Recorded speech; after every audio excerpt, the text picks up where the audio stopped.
Buenas noches a todos, todas. Y muchas gracias por estar aquí.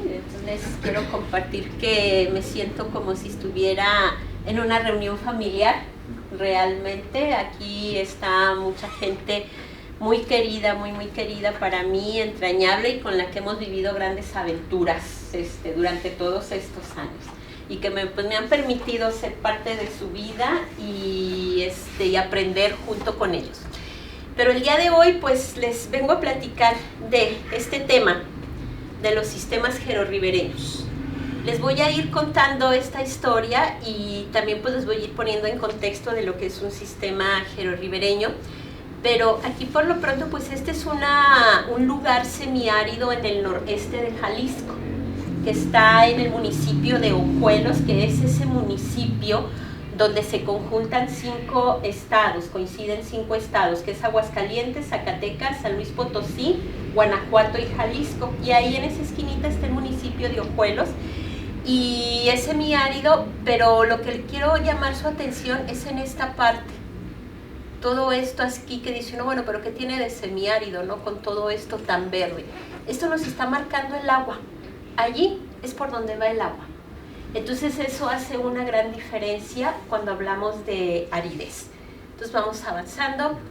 Pero bueno, los trabajos no se hacen solos.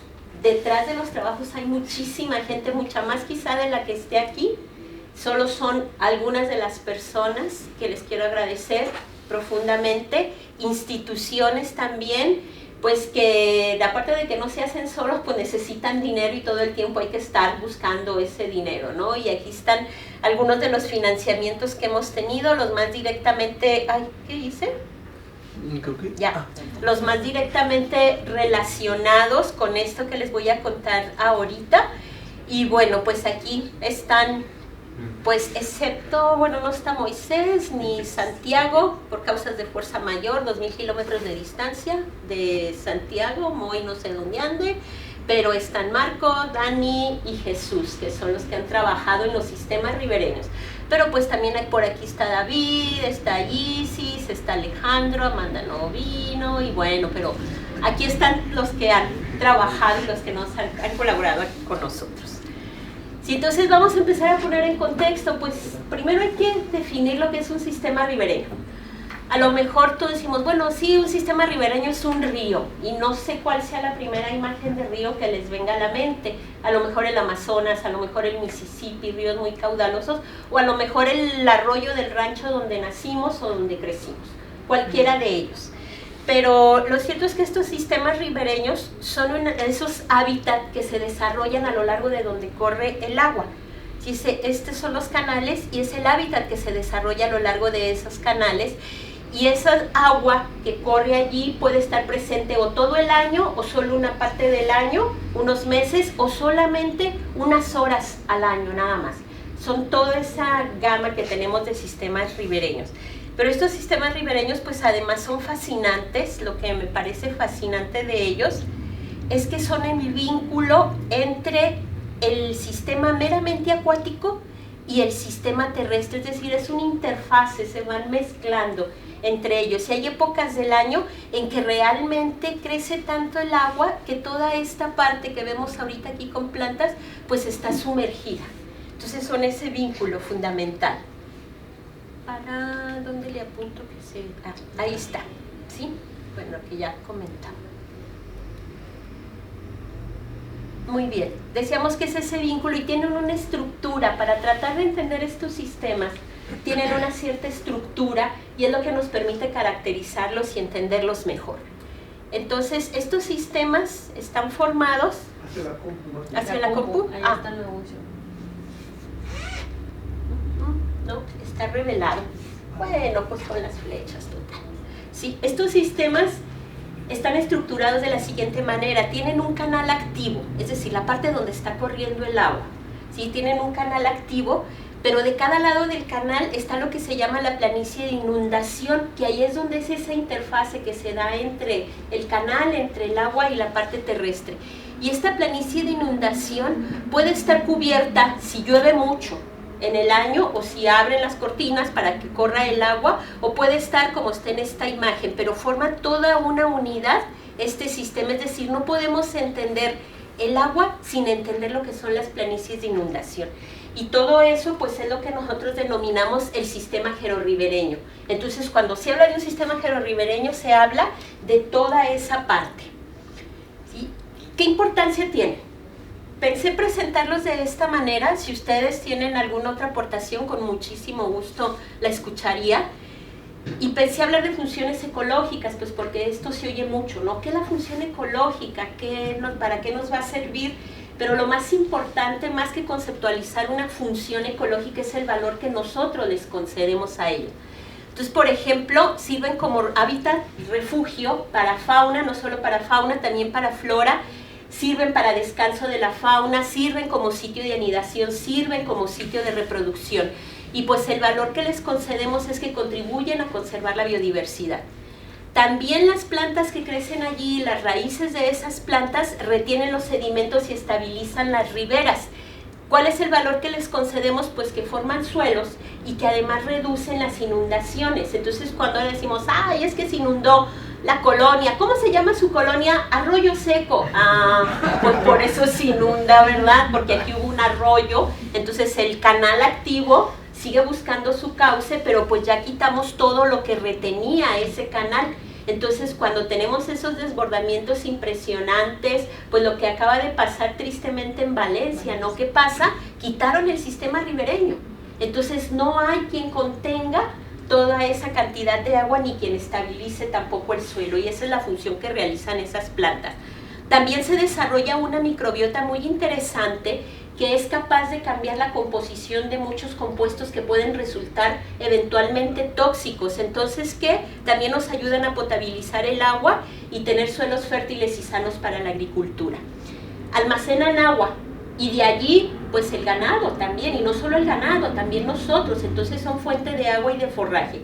Y otro valor que le damos es este valor, el estético, el de bienestar espiritual, el recreativo. ¿A quién no le gusta irse a sentar ahí un rato debajo de un árbol, ir a hacer su día de campo, o si el agua está limpia, meterse a nadar o caminar por el arroyo? O sea, la paz que nos da estar en contacto con estos sistemas y oír correr el agua, pues no tiene precio, ¿verdad? Entonces son entre esos valores que les concedemos a estos sistemas. Y ya hablando de cuestiones más técnicas, no todos son iguales. Hay diferentes tipos de sistemas ribereños. Tenemos los que se llaman, en el nombre técnico, hidrorribereños, pero son aquellos que todo el año está corriendo agua. Por ejemplo, esta imagen viene de la sierra ahí de Mascota. Entonces, todo el año este sistema tiene agua. Tenemos otros que les llamamos mesorribereños. Meso quiere decir intermedio, porque algunos pueden llevar agua todo el año, otros sistemas solo llevan una parte del año, pero todo el año hay agua corriendo por abajo, hay agua subterránea, aunque nosotros no la veamos, la corriente va por abajo. Y tenemos finalmente lo que llamamos los sistemas gerorribereños, que es gero de seco, así que son sistemas que solo tienen agua de manera intermitente o efímera. Intermitente es que puede estar corriendo unos cuantos meses, unas cuantas semanas. Efímera puede ser solo unas horas. Entonces los arroyos, estos son típicos de sistemas áridos y semiáridos, que solo corre el agua muy poquito tiempo en todo el año. Y el agua puede correr de manera superficial e incluso también de manera subterránea. Ahora hay otra manera también de ver estos sistemas, que es qué tan diferentes son del hábitat que tienen alrededor. Por ejemplo, esta es una foto en Venezuela. Esta es una foto del Orinoco. Aquí vemos este sistema ribereño donde prácticamente la vegetación de la ribera no se diferencia de la del resto. Forman toda una masa así uniforme y son sistemas que tienen agua todo el año, que son los hidrorribereños. Por otro lado tenemos los mesorribereños también, donde sí se diferencian, pero hay en partes donde no hay gran diferencia entre el agua que lleva, el tipo de vegetación que tiene el cauce y la que está alrededor.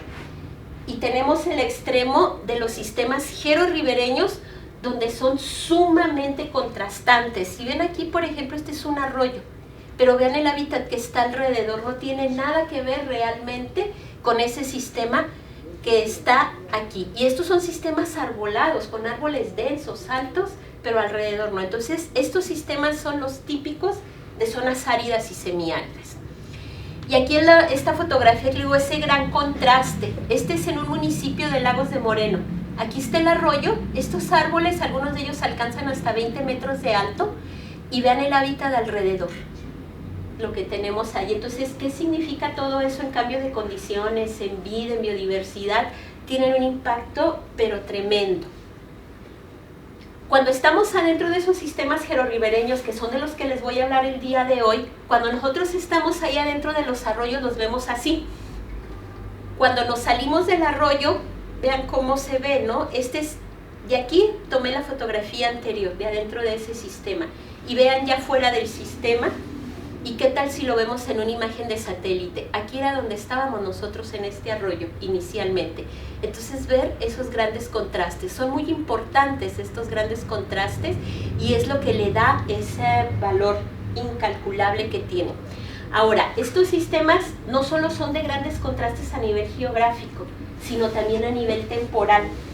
En el tiempo son sumamente dinámicos. Ahí tenemos este arroyo en marzo y el mismo arroyo en junio. Sí, ahí está el arbolito, miren, este de referencia, para que digan, ah, se fue a otro lado a tomar la foto. No, ahí está el arbolito, ¿verdad? Entonces, imagínense lo que eso significa, no solo para la vida silvestre, sino para las personas que dependen de esos sistemas, quienes viven ahí, y para nosotros mismos, aunque no vivimos allí, el agua es de todos y eventualmente nos llega a todos de alguna manera. Por eso cuando dicen, es que el agua se está acabando, no se está acabando, no sé a dónde la estamos mandando, porque el agua es un ciclo, no se esfuma, sabe a dónde la estaremos mandando. ¿Sí? Otra parte de ese dinamismo que tienen temporal es que, como les decía, el agua puede correr solo unas pocas horas. Vean aquí, acababa de llover, al siguiente día después de que llovió. Es esta parte de aquí la que están viendo aquí más de cerca. Vean, el agua hasta se forma esa mini cascada y se oye de una, pero fortísimo aquí cuando el agua está corriendo. Y ya al siguiente día en la mañana, así estaba el arroyo. Entonces hay que aprovechar esa agua. Otra cualidad que tienen es que en ellos crecen estas llamadas plantas hidrófilas. Estas plantas, por ejemplo, aquí tenemos estos álamos, que cuando nosotros los vemos, que vamos así pasando por una zona árida y allá al final vemos, muchas veces nos pasa que vemos una cortina de árboles y vemos a estos árboles enormes que alcanzan hasta 20 o 25 metros de alto. Esos árboles nos están indicando que ahí está pasando agua que pasa todo el año y que hay agua subterránea. Entonces son plantas que en los sistemas áridos solo crecen donde hay agua subterránea todo el año y nos indican que allá hay un arroyo. Tenemos a los álamos, tenemos a los sauces, tenemos a estas jarillas solo como ejemplo. Entonces cuando vuelvan a ir a un lugar árido, semiárido y vean un álamo, ahí hay agua. Y a veces ya uno nomás ve los troncos secos porque pues ya desviaron el agua, se la llevaron para otros fines, pero son plantas que nos indican humedad y además nos indican una historia geológica bien interesante, ¿no? En un tiempo, cuando el planeta fue más frío, estas especies migraron del norte de América hacia el sur, buscando un poco de más calor cuando se enfrió el norte. Y cuando se volvió a calentar el planeta, estas especies ya se quedaron atrapadas aquí y solo las encuentra uno allí. Entonces, entender la historia en esa escala también nos ayuda a entender el por qué estas especies, que son de climas más fríos y de mucha más humedad, siguen persistiendo en esta parte de los sistemas. También hay muchas otras plantas que son típicas, que solo las vemos asociadas o muy cercanas con estos sistemas. Ahora, va a decir, bueno, pero ¿por qué son tan importantes? ¿O qué pasa con ellos? ¿Que no donde quiera hay ríos? Miren, en Estados Unidos, aquí en la parte suroeste de Estados Unidos, donde está Arizona, Nuevo México, Nevada, se calcula que estos arroyos, sumando la superficie de todos, ocupan entre el 1 y 5% de la superficie total de toda esta región. Pero sin embargo, son hábitat para entre el 60 y 80% de las aves conocidas de la región. Entonces eso ya nos va dando una idea del impacto y del papel que juegan en la conservación de la biodiversidad. Y en México, ¿por qué son tan importantes? O sea, ¿qué pasa con México? Pues en México el 50% de nuestro territorio es árido o semiárido. Aquí lo podemos ver claramente en esta imagen de satélite. ¿Y saben qué sabemos de los sistemas? Prácticamente nada. En México se han hecho 5 estudios, nada más, en esos. Y este estudio es de nosotros. Y lo acaban de publicar este año, afortunadamente. Pero se han hecho solamente esto, y vean toda esta superficie que tenemos, que está llena de arroyos y que desconocemos qué tenemos ahí, desconocemos su capacidad para almacenar agua, desconocemos la biodiversidad que albergan, su capacidad para potabilizar también el agua y formar suelos. Entonces, por esto, ahora les voy a platicar la historia precisamente de ese trabajo que hemos estado haciendo nosotros, de estos sistemas gerorribereños, en esta parte de los Llanos de Ojuelos, que es este lugar que les comentaba al inicio, ¿no? Que está ubicado en el noreste del estado de Jalisco, pegadito, les decía ahí, en Ojuelos, Lagos de Moreno, y allí hemos estado trabajando en estos sistemas para ver cuál es la importancia que tienen y cómo poder fijar una línea base, ¿no? Nosotros siempre hablamos y decimos, ay, es que no hay que hacer esto porque se va a hacer un daño, pero muchas de las veces los biólogos perdemos todas esas cuestiones de conservación porque no tenemos información básica. Que yo diga, mire, es que aquí hay tantas especies que son importantes por esto, por lo otro es el valor que les concedemos. Y si se hace esto aquí, vamos a perder todo esto y este va a ser el impacto económico. Pero tristemente, la mayoría de las veces no tenemos esos datos para dar la batalla cuando se hacen las consultas públicas de las manifestaciones de impacto ambiental. Entonces es importante tener línea base para poder entonces hablar, defender pues todo lo que son nuestros recursos naturales. Y les voy a platicar particularmente de 4 arroyos. Hemos estudiado 5 a la fecha, hemos estado trabajando allí, pero les platico de estos 4 porque son de los que más información tenemos. Este está en un rancho que se llama La Colorada, y aquí con esta línea les estoy marcando el arroyo, todo este que hemos estudiado. ¿Sí? Así es como se ve en la imagen de satélite y así es como está el arroyo. En época de lluvia, desde luego, les presento la parte más así exuberante, ¿no? De la época de lluvia. El otro arroyo, se llama Rancho Santoyo, y aquí ve el arroyo. En y así está el arroyo, ya por dentro. Es la Laborcilla en Zacatecas, estos 2 son en Jalisco, es en Zacatecas, miren este hilito que se ve aquí. Este es el arroyo, y así se ve cuando ya está uno parado allí, a un lado. Y este último es el de Ciénega, es en el municipio de Lagos de Moreno, y así se ve cuando está uno adentro. Y este arroyo tiene algo muy peculiar. Cuando nosotros estuvimos trabajando, que llegamos primero allá al arroyo, nos dijo el dueño, estábamos afuera del arroyo, en la zona más seca, y nos dijo el dueño, ¿tú me crees que adentro hay un bosque? Y le dije, ¿de qué? Me dijo, vamos para que lo veas. Pues nos metimos al bosque, y un bosque de fresnos caducifolios, que a mí eso me sorprendió mucho, es decir, pierden la hoja, porque estos son típicos de localidades mucho más norteñas, más frías. Y esta foto la tomamos en diciembre, y yo decía, bueno, pues ¿en qué parte del norte del continente estoy? Porque se puso todo amarillo, así era otoñal. Ese otoño que a veces uno bañó y que los colores rojos, amarillos, aquí los estábamos viendo. Y dije, es que yo no puedo creer que si afuera, ahorita les regreso, que si afuera está así, adentro esté así. ¿Y de qué resultado esto? Del agua. Nada más del agua que hay allí en esta zona, ¿no? Les voy también a platicar pues qué hemos encontrado como para poner números en contexto, que es lo que decíamos, necesitamos líneas bases, ¿no? Y pues como lo de nosotros, pues es la biología, la biodiversidad, la fauna silvestre, pues son los números que les voy a compartir. En cuanto a anfibios, aquí nada más consideramos ranas y sapos. Les pongo 7 de 9, que quiere decir que para la zona, cuando uno revisa los libros, la historia, dice, bueno, pues las especies que hay reportadas para la zona son 9. Nosotros hemos encontrado en los arroyos 7 de las 9, lo que representa el 77%. Y aquí están pues los números por localidad, ¿no?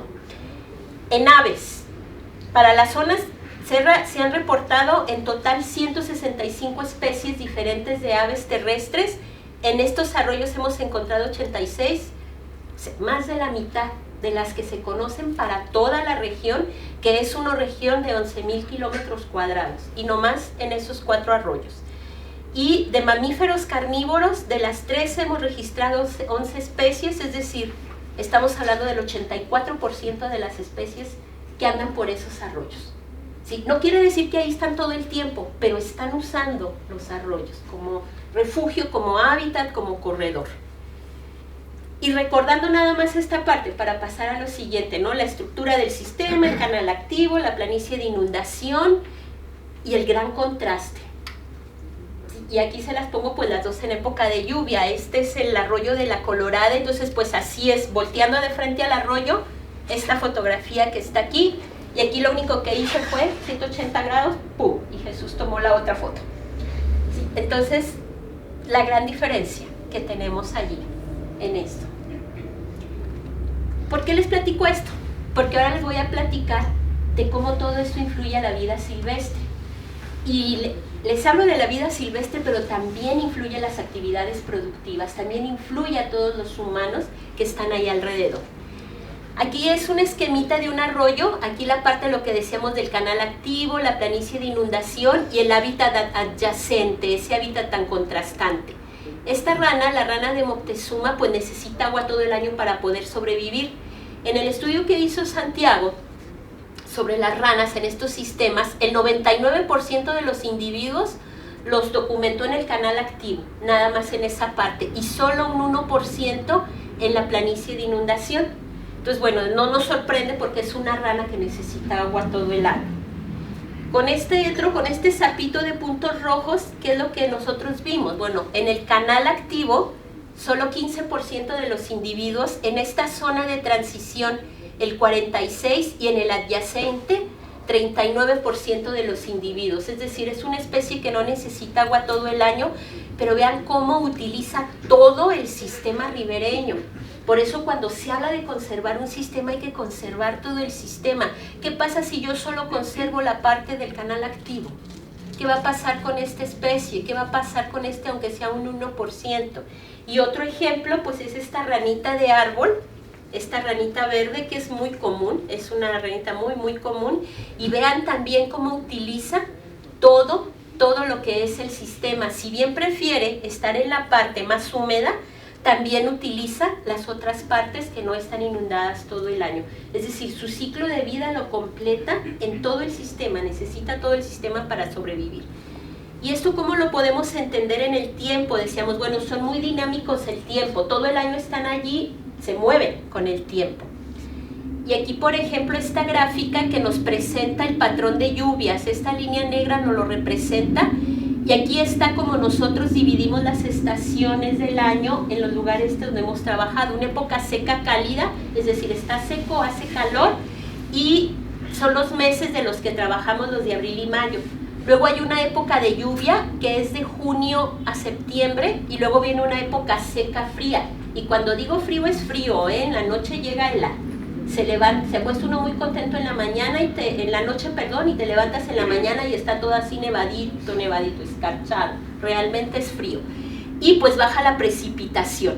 Entonces este es el patrón que tenemos. ¿Y qué tenemos? En la parte del arroyo, aquí en esta parte, lo que vemos es cómo se va modificando el número de individuos en esta parte del arroyo.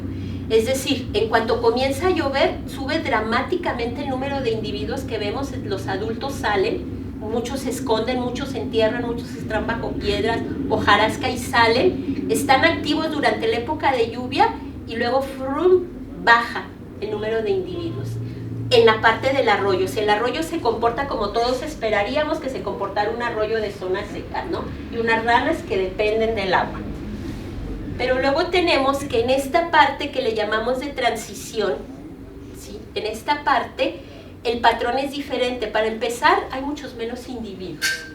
Pero vemos si responde al pico de la lluvia, desde luego que sí, pero vean cómo cuando todavía está lloviendo se baja el número de individuos y otra vez sube en la seca fría. Y uno dice, pero ¿por qué sube en la seca fría, no? ¿De dónde salieron aquí en la transición? ¿De dónde vienen? Y ya si nos vamos a la parte adyacente, es decir, la más lejana del canal activo, vemos igual, la lluvia pues sí, salen unos poquitos y todo, pero vean cómo esperan a que se despongan bien las lluvias, que se desarrollen bien. Hay un pico, pero ya hacia el final de la época de lluvias, pero todavía baja y siguen activos hasta en la seca fría. Y nosotros decíamos, bueno, ¿qué pasó allí? ¿No se están portando bien? ¿No se están portando como estos, no? ¿Qué sucede? Son esas especies que hacen uso de todo el sistema. En cuanto empieza a llover, bajan, se desentierran, salen de debajo de las piedras, bajan, ponen sus huevos en la parte más húmeda, se desarrollan los renacuajos en la parte más húmeda, y una vez que los renacuajos alcanzan la talla adulta, ya cuando la alcanzan ya empieza a hacer frío, ya bajó mucho la lluvia, ¿y qué hacen? Se regresan a volverse a enterrar y a esperar las próximas lluvias.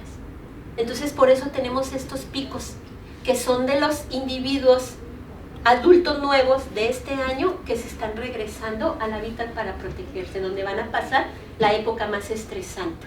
Entonces eso es lo que, por eso se comportan de esta manera, y esto de lo que digo, la importancia de incorporar todo el sistema en un esquema de conservación o en un esquema de manejo. Con las aves, ¿qué encontramos con las aves? Pues ya les había dicho todas las especies que encontramos, estamos muy contentos con ese número de especies, hemos estado trabajando el periodo que está ahí señalado. ¿Y qué encontramos? Bueno, pues encontramos tanto especies residentes, es decir, que están ahí todo el año, ahí se reproducen, y especies migratorias. Y más o menos, pues tenemos como un 60% aproximadamente de especies residentes, pero vean el número de migratorias, o sea, es un número considerable, muy importante, que están utilizando estos sistemas como refugio. Pero pues no todas las aves, digamos, de esas 86 aves que les presenté de esas especies, unas usan el ribereño, otras usan todo, etc. Pero hay aves de esas 86, 36 solamente las hemos visto en el ribereño, no las hemos visto fuera de ahí. ¿Qué quiere decir? Que dependen. Si no son las especies típicas de arroyo, en zonas áridas son típicas de arroyo, dependen ahí. Quizá más al norte pueden usar más hábitat, pero cuando están, sobre todo las migratorias, cuando están migrando, esos hábitats son críticos para su proceso de migración. Y ahí tenemos que casi la mitad de ellas son migratorias y casi las otras residentes, de las que tenemos allí presentes en ese sistema, que solo allí las vamos a ver. Si queremos ver martín pescador en una zona árida, tienen que irse a meter a un arroyo donde haya suficiente cobertura vegetal. Tienen que irse a ver. Si quieren ver esta especie de colibrí migratoria que viene desde Alaska, tienen que meterse a los arroyos para verla. No la van a ver en otro lado, en una zona árida, no en otro lado. Aquí sí la vemos en la barranca, pero no fuera de ella.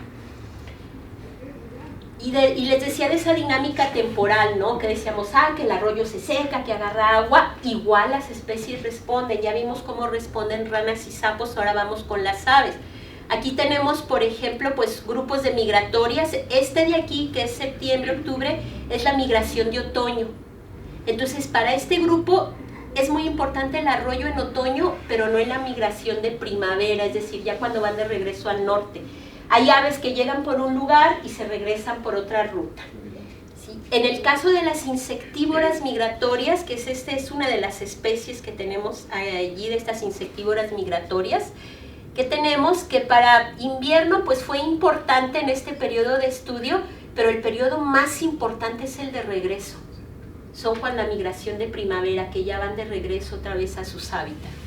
Y para las residentes, pues siempre tenemos buen número de residentes, pero hay un pico en diciembre, y lo que nos llamó mucho la atención es este pico de marzo. No les muestro más porque hasta ahí llegó el estudio, porque nos cayó el COVID y nos llamaron a todos a cerrar filas, ¿no? No todo el mundo se regresa y se encierra. Por eso ya no seguimos más con este estudio. Pero en marzo nos llamó mucho la atención cómo aumentó el número de aves residentes adentro del arroyo. Y la explicación que nosotros tenemos hasta ahorita es una hipótesis que vamos a ver si con el trabajo de Jesús la comprobamos, es que durante la época no reproductiva las residentes pues sí andan en el arroyo, pero también se van a otros lados. Pero durante la época reproductiva es muy probable que muchas de ellas utilicen el arroyo para anidar por la protección que les ofrece. y los recursos que les pudiera ofrecer. Y además también aquí pues ya empieza a ponerse calientito también, y los arroyos son bastante más frescos. Entonces eso es lo que pensamos. En este estudio no pudimos recorrer abrir la ventanita hasta allá, pero en el que está haciendo Jesús pues sí, ya la abrimos y vamos a ver pues qué sucede.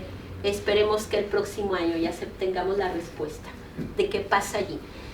Ahora, también les decía de los mamíferos, ¿no? En este caso les voy a hablar particularmente de carnívoros porque es de donde más datos tenemos. Y ahí tenemos pues a estos mapaches simpáticos, zorras, 2 especies diferentes de zorrillos, un cacomistle, un tejón, coyotes, es lo que tenemos que usan los arroyos. Y también tienen una respuesta estacional. Entonces, si ven en tiempo de lluvia, es cuando menos los usan, porque hay agua en todo lugar. Hay un pozo por aquí, hay un charquito por allá, pero vean, por ejemplo, ya en las épocas fuera de lluvia, cómo otra vez vuelve a subir el número de registros, ¿sí? Particularmente hacia la época seca fría, que regresan otra vez a buscar agua a los arroyos porque ya no hay en todo lugar. Entonces sí son críticos para el ciclo de vida también de estas especies. Ahora, los carnívoros no les gusta cualquier arroyo, es decir, ¡ay, hay un arroyo, con ese está bien! No, tienen sus preferencias en función de la morfología del arroyo. Entonces aquí tenemos estos 3 arroyos que vean el ancho de la planicie de inundación y el canal activo. Vean este, que prácticamente no tiene planicie de inundación, solo tiene el canal activo y cómo está como muy encañonado, y este que es muy ancha la planicie de inundación. Entonces, el número de carnívoros que encontramos en este arroyo La Colorada, que está un poquito encajonado, pero no tanto como este de la Laborcilla, y no es tan abierto como el de Rancho Santoyo. Entonces les gustan arroyos intermedios, no esos que están bien encañonados, no les gustan mucho, no les gustan ahí, porque además en estos arroyos encañonados, pues el agua prácticamente no dura, así como llueve se va, no dura, y también no hay casi presas. Y en cambio en estos que tienen planicies de inundación más amplia, que dura más el agua, que tienen mejor visibilidad para cazar, los prefieren esos arroyos. Es lo que nosotros pues estamos tratando de explicar del comportamiento que observamos, que documentamos. Pero pues no nada más están los mamíferos carnívoros, también hay otros mamíferos como estos venados. Este ya es un adulto, véanle qué bonita ya su cornamenta, este adulto. Esta ardilla terrestre que solo la hemos visto en uno de los arroyos, nada más. Y yo creo que en la zona es el único lugar donde hay ardillas. Los tlacuaches que andan en todos lados, pero pues también les gustan los arroyos, ¿no? Estos tlacuaches que son muy simpáticos. Y los armadillos. De hecho, en la zona no hay reportes de armadillos, los reportes que hicimos nosotros son los primeros y solo están en los arroyos, no están en otro lado. Y es bien curiosa esta historia de los armadillos porque uno de los pastores de los agricultores, un señor que tiene chivas, nos contó, dice, es que los armadillos se han visto en los últimos 15 años, dice, antes casi no se veían, porque antes había más agua en toda la zona, entonces se ha empezado a restringir y ya no donde quiera van los armadillos. Dice, y lo chistoso es que se avientan del cerro, se hacen bolita y se avientan del cerro y hasta que caen adentro del arroyo. Y nosotros así, porque ¿cómo llegaron aquí? Dijo, pues rodando. Y yo, ¿cómo rodando? Y ya nos platicó cómo llegaron. Y nos enseñó cómo son las madrigueras, yo no las conocía. Y yo veo unos agujerotes y yo pensaba que eran de tejón, pero dije, ay, está raro que esté aquí una de tejón. No, nos dijo, ahí están las de los armadillos.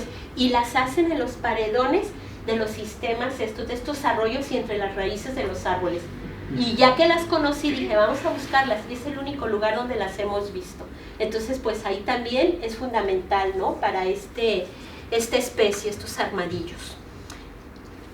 Hemos tenido registros relevantes. Nosotros los biólogos, ¿a qué le decimos registro relevante?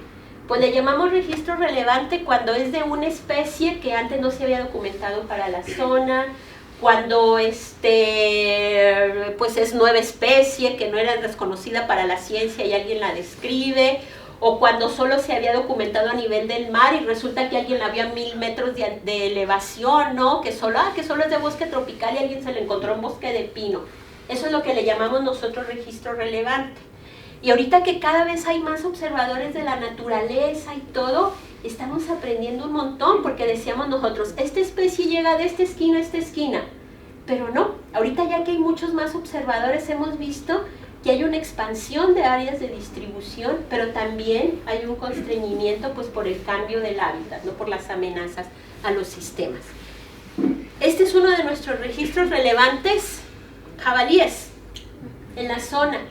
Se sabía por anécdotas que había y la gente nos decía, no, es que cuando yo era niño hacíamos un pozole bien bueno de jabalí. Yo decía, está bien bueno, la verdad que sí. Hacíamos un muy buen pozole o una barbacoa, pero pues ya ni hay jabalí, dijeron, ya se lo acabaron. Pues nosotros lo registramos en el 21, había 40 años en que no se había reportado ningún jabalí formalmente para la zona. Y eso es parte pues de la tesis de Marco, ¿no? El trabajo que hizo Marco. Él fue el que los vio en las cámaras, él los vio primero que nadie. Y era muy divertido porque estábamos todos en el laboratorio trabajando y Marco, ¡ah! Y luego, ¿qué pasó, Marco? ¡Ah! Vengan a ver, y todos así, en una computadora. ¿Qué? ¿No es cierto? ¿Cómo? Sí. Pues todos ahí sorprendidos, ¿no? Y otro de nuestros registros relevantes, que este es mi favorito, es este. Un puma. Un puma. Pero ojalá ya alcancen a ver la hora. 7:37 con 14 segundos, ¿verdad? Ajá. 7:37 con 25 segundos. La madre con la cría. Sí, miren, aquí está la madre, allí va la criita ya adelante, pero como la cría pasó primero, y cuando la vimos así nos quedamos, oye, está bien chiquito y está muy pinto, pues estas manchas nos indican la edad. Le calculamos que esta cría tiene como unos 8 meses por el patrón de las manchas. ¿Sí? Entonces, ¿qué pasa? Solo en los arroyos y un registro de reproducción. O sea, se están reproduciendo en la zona, y si se están reproduciendo es por algo, porque hay alimento, porque es un sistema relativamente sano, ¿no? Entonces, y pues nosotros, claro, felices de la vida, porque 60 años sin ningún registro, y enseguida sácalo, y David, ahí con David, que estuvo muy activo con esto también, de la revisión de las cámaras trampa, ¿no? Entonces, pues, eso es lo que nosotros nos dicen, ¿no? Es que estos sistemas de veras que son toda una maravilla, y tan subestimados, tan poco entendidos y tan poco estudiados. Entonces, cuando vemos esto decimos, cuando yo les muestro esta foto a mis estudiantes en la clase, cuando vamos a ver cuestiones de ocupación de suelo, de paisaje, que les digo, ¿qué hay allí? ¿Saben qué es lo primero que me dicen? ¡Nada! Digo, ¿cómo no? Le digo que esto no es algo, esto no es algo, esto no es algo. No, está muy árido, está muy pobre ese sistema. Pues le digo, pues posiblemente, pero miren, todos esos son los hilos de vida. Y esos sistemas mantienen muchísima de la diversidad. Y vean lo que es en el paisaje, les marqué los más grandes. Hay otros menores, otros arroyitos menores, como este que baja aquí, este que baja acá, y ya si se pone uno a verlos, ve uno un montón de arroyitos cortitos, largos, profundos, con mucha vegetación, con poca, pero es lo que conecta todo ese sistema y lo tiene vivo. Es más, es como una red neuronal. Eso es lo que conecta todo el sistema.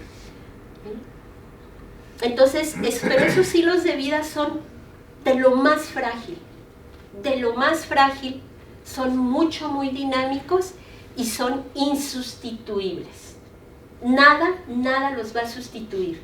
Ni el canal más elegante que pongan los va a sustituir nunca, porque tienen una dinámica muy peculiar. En la zona donde trabajamos, de donde vienen estos datos, ocupan solo esa fracción mínima, del 2 al 4% de la superficie. Es todo lo que ocupan de esos 11,000 kilómetros cuadrados que mide la región. Nada más esa pequeñita parte ocupan, ya midiendo la longitud, ¿sí? Pero sin embargo, proveen agua potable. Uno de estos arroyos surte al pueblo de Ojuelos, forman suelo, previenen inundaciones, dan refugio a plantas hidrófilas, sauces, álamos, que son relictos pleistocénicos, relictos de hace 18,000 años, es decir, llegaron ahí, se calcula que llegaron hace 18,000 años y se quedaron allí, ya no se fueron esas especies. Si no hubiera habido esa glaciación no hubieran llegado a esa zona. y una vez que se calentó se volvieron a quedar. Entonces tienen un valor biológico, un valor biogeográfico también muy importante. Otra cosa, tenemos ahí el 52% de las especies de aves que los usan activamente. 41% de ese 52, 41% solo las vamos a ver allí, no las vamos a ver fuera de su sistema. 84% de las especies de mamíferos carnívoros, y allí Dani documentó, bueno, 77% de ranas y sapos, y ahí Dani documentó 44 especies de mariposas diurnas en esos arroyos.